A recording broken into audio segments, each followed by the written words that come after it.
Sadhguru, Namaskaram. You mentioned in your previous discourses that 30% of the illnesses are body, while the rest are mind-created. I just want to know, in case you do get an illness, how do you know that it's mind-created or it's of the body? And in case it's psychosomatic in nature, what would be the emotional and the thought pattern that's behind it? How would you find that out and correct it if possible? Thank you. Suppose your right hand gets up and does funny things and smashes you, pokes your eyes, do you have an ailment or no? Yes, isn't it? For sure you have. That's exactly what your mind is doing, isn't it? It gets up, pops around, hurts you, pokes you, makes you cry, makes you suffer. Do you have an ailment or no? If your hand started poking at you, hitting you, beating you up, definitely you are sick, isn't it? Yes.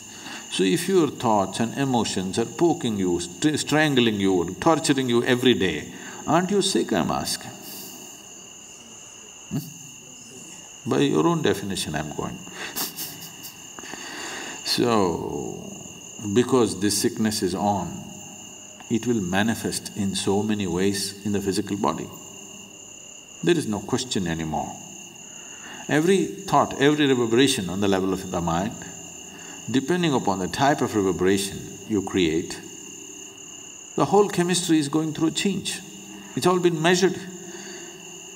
Right now you sit here and think about tigers, you have one kind of chemistry, chemical changes happen.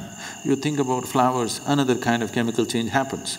All this has been measured. So for every thought, if the whole chemistry is going through thing, if your mind is in this state, you know what kind of soup you're making? You're a lousy soup. Not just lousy, poisonous. If you're soaked in this poisonous soup on a daily basis, how to know well-being? It'll not happen like that. We don't have so much control today in the world as to what we eat, what we drink, what we breathe. All of it is somewhat poisoned. Modern societies have started treating disease, ailment as a natural process, which is a serious mistake. Ancient societies always saw disease as something wrong. That's not how a man should be.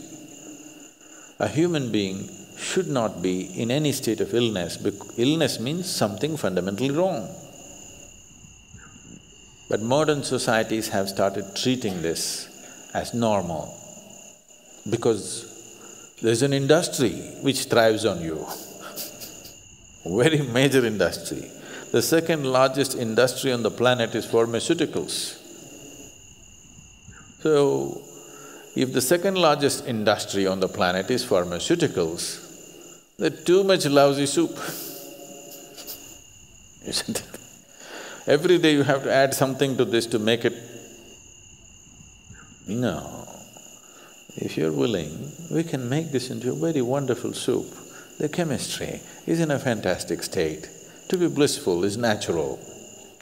If you do this, believe me, 70% of the ailments will vanish from the planet.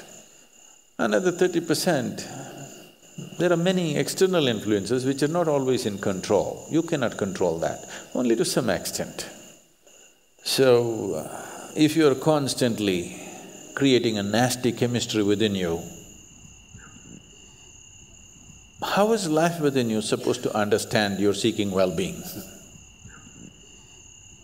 How? It's just unfair. Life within you thinks, he likes ailments and gives it to you. Yes?